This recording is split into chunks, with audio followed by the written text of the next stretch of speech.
Good morning. This is your host, Llorraine Neithardt, and you have reached Venus Unplugged. And what we do at this blog talk is we discuss all things Venusian, not just cosmetic beauty, but the principle of beauty, where there's truth in beauty, because beauty brings harmony. Pretty hard to go to war or have a fight when you're in a state of beauty, when Venus is present, unless, of course, she started it, and that's something completely different. And yesterday, I've been involved in this work for certainly more than half of my life, and never thinking that it was a rabbit hole, certainly worth falling into. And this world of psyche, and certainly being born clairvoyant, it gives such meaning to the visions that I experience and that I see within people. And it helps us understand the way of psyche, because psyche's running the show. And I know that's a little hard to accept, because the ego is like, no, I'm doing it, but psyche is running it all. And I do these blog talks so we can start beginning to understand not only the language, but the kind of the possibility of particularly Jung's work, which I'm extremely influenced by. Of course, I do astrology and tarot and all those things, and these are all. It's the language of symbolism and the language of myth and the language of dream. And this is the language of psyche. So we can begin to understand psyche's logic, which is very different from metaphysical logic, although they can overlap, they can mirror one another. What we're doing here in the next couple of weeks, working with the book AION, which is, I think, one of Jung's supreme gifts to the world, and he begins to just basically describe the nature of the structure of what's going on, because it's what we don't know. It will harm us, and the ego doesn't know enough that it doesn't know, because it knows everything, and we love the ego. It's very, very helpful, but particularly in the second adulthood. Who knew there were two? The ego really has to surrender to the soul, to the workings of psyche. The first half of life is for the ego development, to be in the world and to the accomplishments in the world, and your marriages and your children and your the things of the world. But then the second part, psyche, soul starts kicking in and says, yeah, I know you made that sacrifice, but there's something different, deeper, and often greater. So we're going to, last broadcast, we talked about the syzygy, which is the animus and the anima. The animus is the male within the female, and the anima is the female within the male. And basically what that's about, that's the autonomy of the collective unconscious. So we have our personal unconscious, and the collective unconscious is the memory of all worlds, all lifetimes. It's infinity. It's impossible to comprehend it in its totality, but there it is, running the show. And so these figures of the animus and the anima are within the collective unconscious. So we don't always know what is going on when they kick up, when these archetypes kick up. And an archetype is a collective pattern. The ancients would call it the gods or the goddesses. All right. So if there's sufficient harmony between the conscious and the unconscious, the anima and the animus, and they function as two. But if there's tension, which means you don't know what's going on between the conscious and the unconscious, immediately these personify what's really happening within. And these effects, when you just kind of, the devil gets into your, or you think, what the hell did I say that for? Or, anytime you have kind of a strong or bombastic reaction to what anybody says, that's touchy, wounded stuff. And that's usually where the wound is. It's the weakest link. So if we can just stay aware, keep breathing a little longer, than buying into the belief that your rage or outrage is the total truth, we can start to see what's going on within, and then it starts making psychic sense, psychological sense.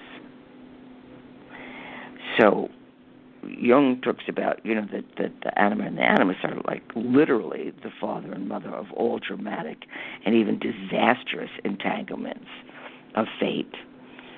And they've been recognized as such as the divine pair, one in accordance with the logos, characteristic by the pneuma, which is the essential invisible state, but very active. And that's usually Hermes, and the other is accordance with Eros. And that nature is, guess who? Aphrodite, Selene, Persephone, Hecate. So it's like the triple goddess, right?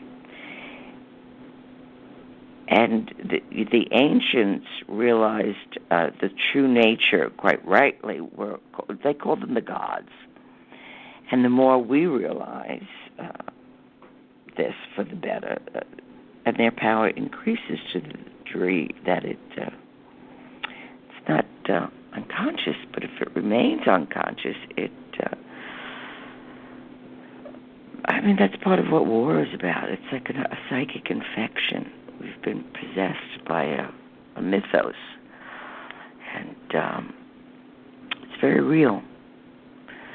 And it's, for people who are very intellectual, it's very hard to comprehend on the feeling level these psychic realities until it happens to them. Reality is when it happens to you. Okay, that's when all of a sudden it's like, oh, now I'm starting to understand what's going on. And it's also, we're here to mature. We're here to meet our potential. And that things means we leave to childhood what belongs to childhood, not the mirth and the delight of the divine child within. No, that's creativity. But the temper tantrums and I'm right no matter what. Well, you can be absolutely right, but if you're giving it in an evil way, you're causing harm. So one of the first steps, of course, in maturity is even beginning to question oneself.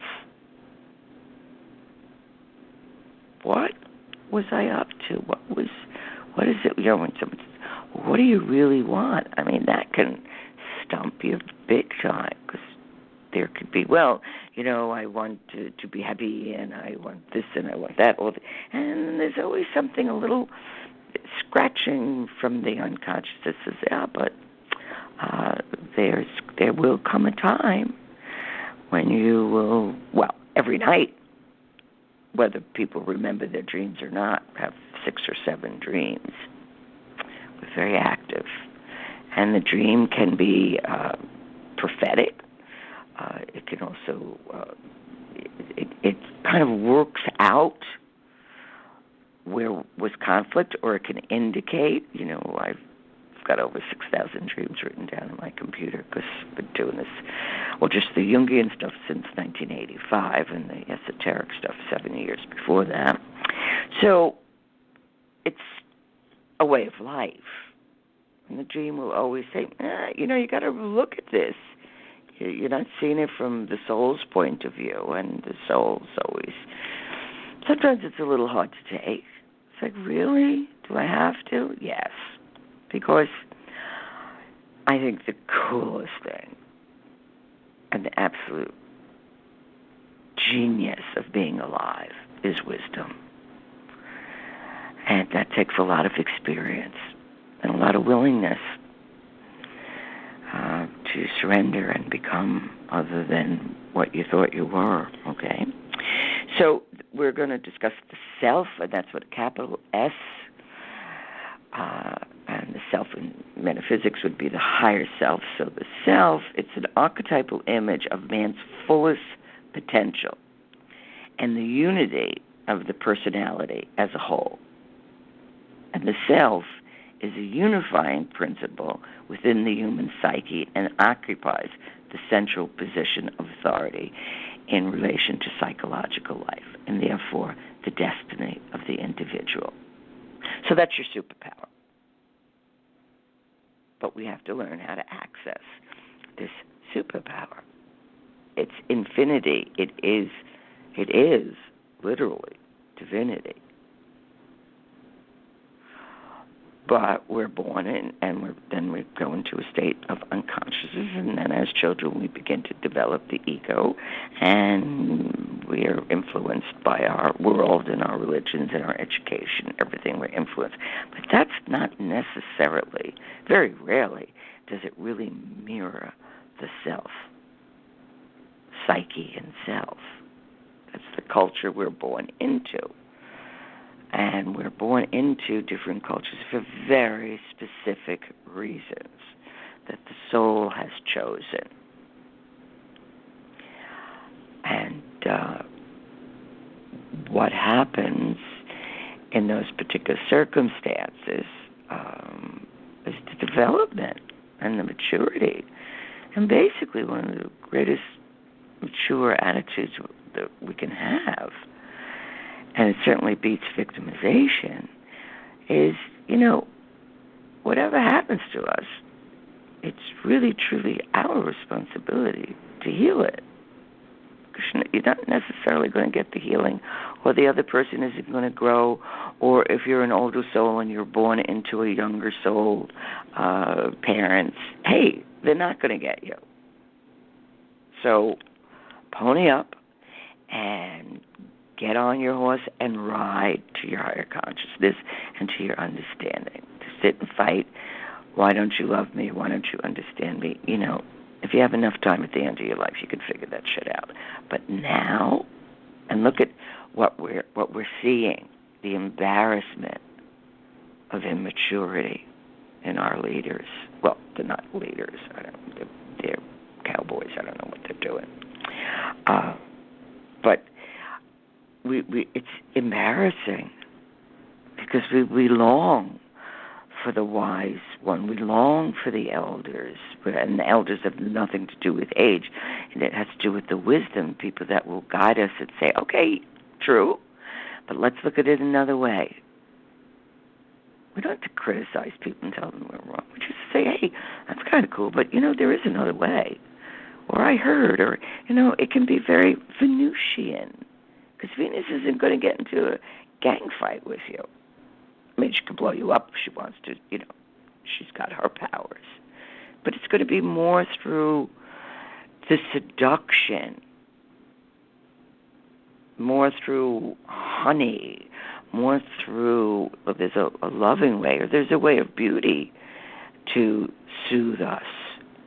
When you're hurting, go to beauty. Go to a museum. Look at a magazine. Look at the beauty on people's faces, even when they're sad and haggard. There's an exquisite beauty, colors. And whatever it is, turn your heart to that. Not the artificial make-believe stuff, but the stuff that really rocks your world, opens your heart. All right? And so self-knowledge, so the increase in self-knowledge is acquired by investigating the shadow and the anima and the animus, and above all, the withdrawal of projections. And that leads to considerable change in the ego personality and the world. So we reject our anima or animus, which very often has nothing to do with what we believe is true. If it's in a negative state, it can be very judgmental and opinionated. And that's when, women just come up with these, they're just opinions. And you can experience it, you can hear it in the voice. It's like, wait a second, where are you coming up with this one? It doesn't have any wisdom connected to it. Okay? And when a man is in the negative anima, it just sounds like an old maid. Just bitching and moody, very Heathcliff of Wuthering Heights. I mean, he totally had a negative anima he was possessed by. For those of you that know Wuthering Heights, if you don't, go watch the old movie. It's amazing to see, Heathcliff and his moods. So when we're being attacked from within or possessed, because it can look like somebody's a demon. It's like, what just happened? Or if a couple have an archetypal seizure and they get into an argument, oh my God, it's a blood sport. And when it's finished, they don't even know what took place. If they stay caught in the ego and want to be right or wrong, well, there's no resolution. And change in the world really does start with the individual and one another. So the self is this kind of never-ending process, and becoming whole is this never-ending process. And you can never finish the shadow. So every once in a while I've had a client say, oh, no, I've done the shadow. And I think, if you just called in the legions of agents of change, which means disaster, to wake us up. And we can have a very... shadow is also our humor, because we all know. It's like, nah. We laugh because we know exactly what's going to be happening. So, but with the self, which is when we align, the anima and animus, and we begin to understand the shadow. The shadow is not necessarily negative. It's what we don't know. So we can have gold in our shadow. We can have a tremendous talent that we project onto somebody else. And they don't have that. You have it. But the negative anima or animus tells you can't have it. And then we blame it on the outside world, which is a big, fat waste. Absolutely a waste of your precious life. And no matter how much you may feel it suck, it's still precious. Because the combining factor, that we are really all connected, is so very, very true. So the process of consciousness is never ending. And it depends on the attitude of the ego, which needs, on one hand, to be firmly rooted in the field of consciousness. So our five senses and how we think, and not necessarily what we feel, because feeling and intellect are two completely different. And most people get into arguments because of those two opposing forces, intellect and feeling. They look like they don't look like they could ever get along, but they can. So we need to become very discriminating about these autonomous figures that are of the unconscious, and to allow for their constant effect on our consciousness. When we're feeling that little uncomfortable, it's like, what got into me? Well, why am I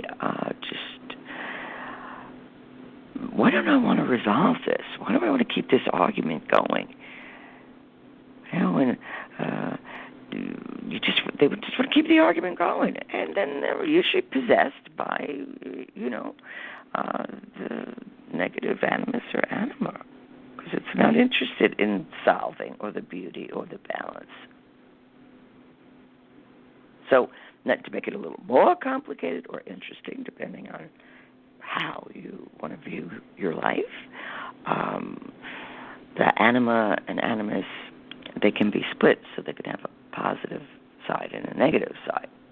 So the woman can be the goddess, she can be the incarnation of Venus, and the positive animus for the male, okay?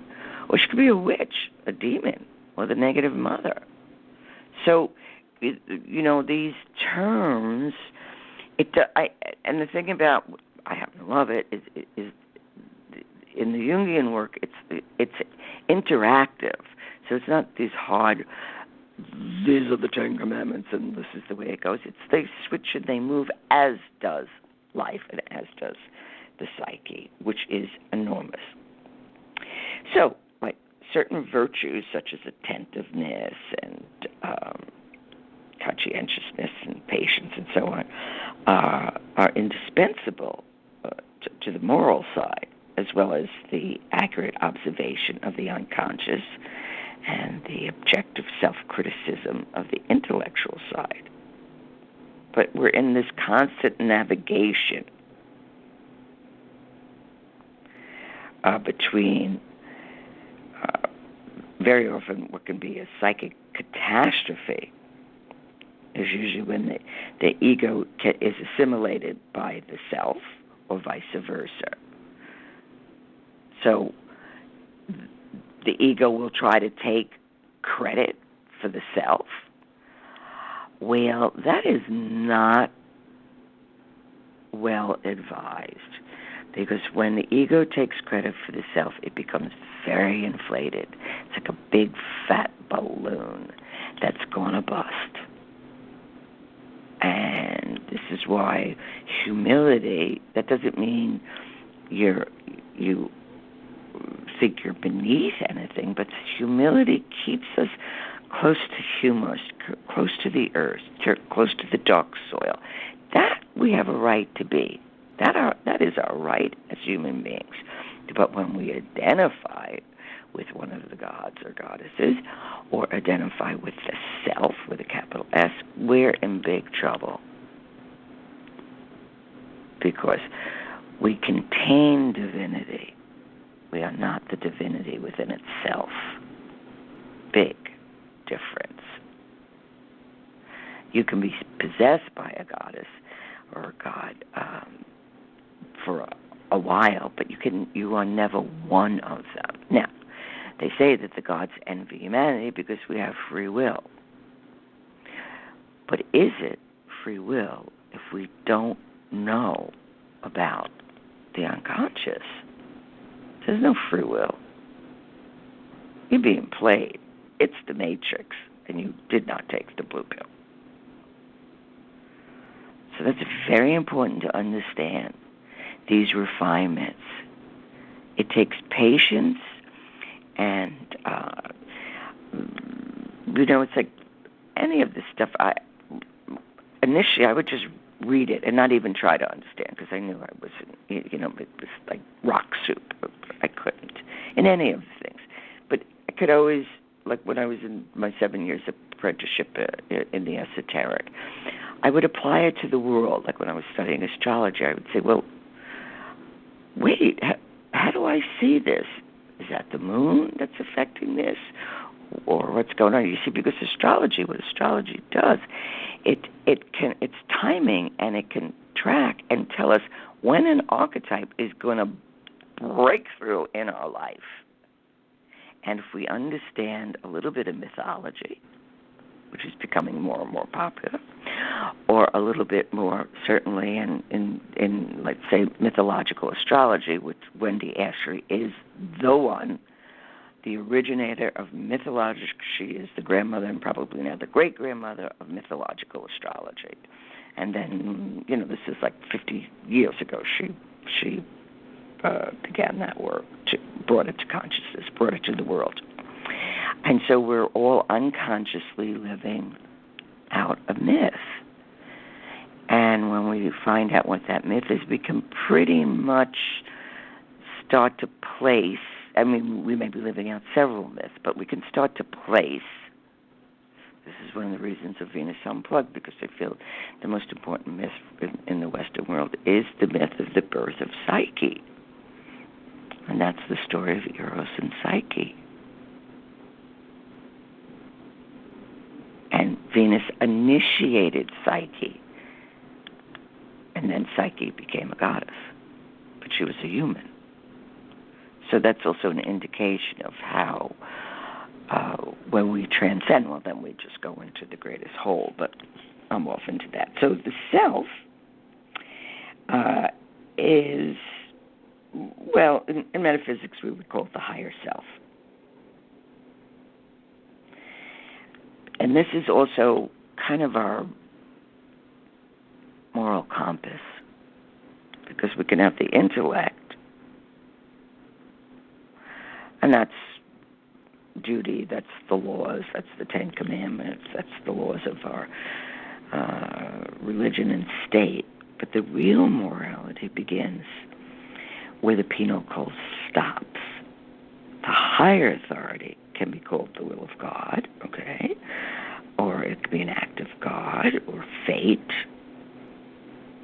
or it's like an action of uncontrollable natural forces. But that fits into the modern rationalism.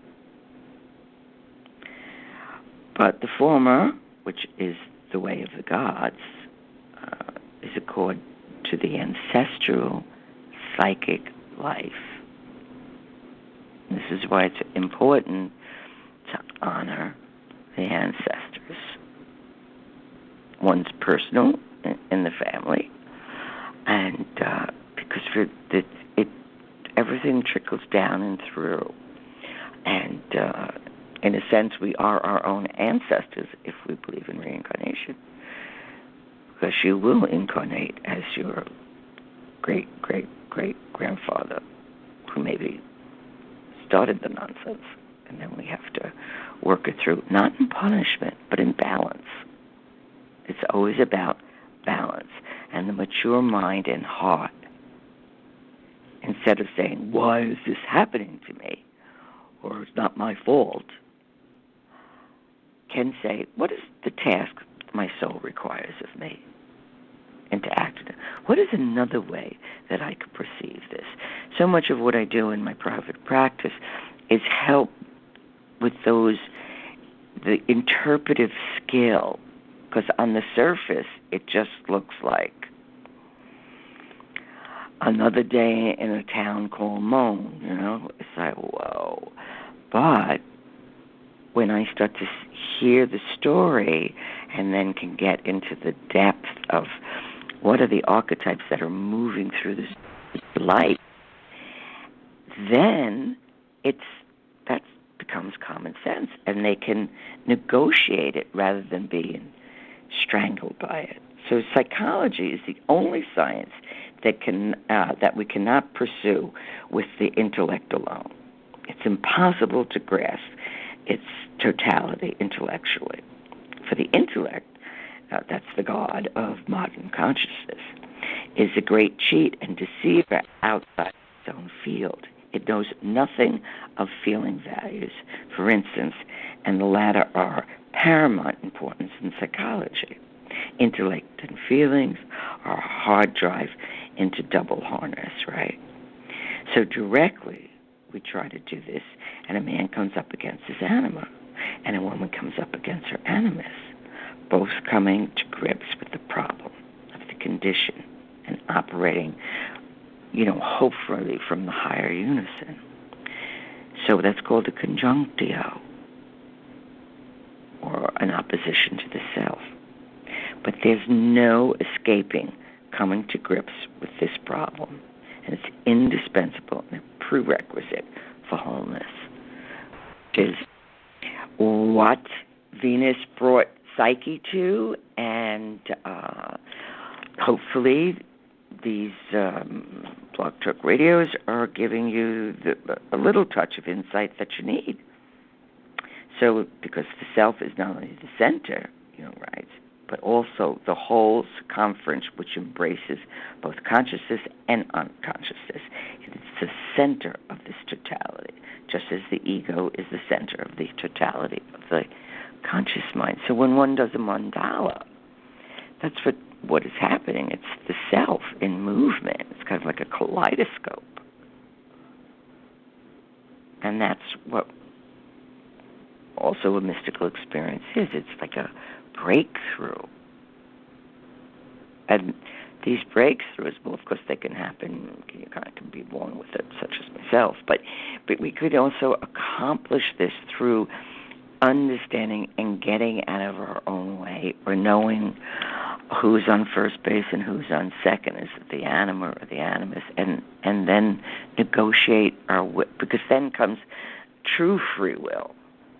It's not free until free as in being able to make a choice. There's always consequences. Who's really speaking? And that's when we really begin to change, and we need this more than ever with what's happening in the world now. More than ever, stepping up, taking on the task of your own individuation. It is a wild journey, but it's worth it. Till next week. Bye-bye.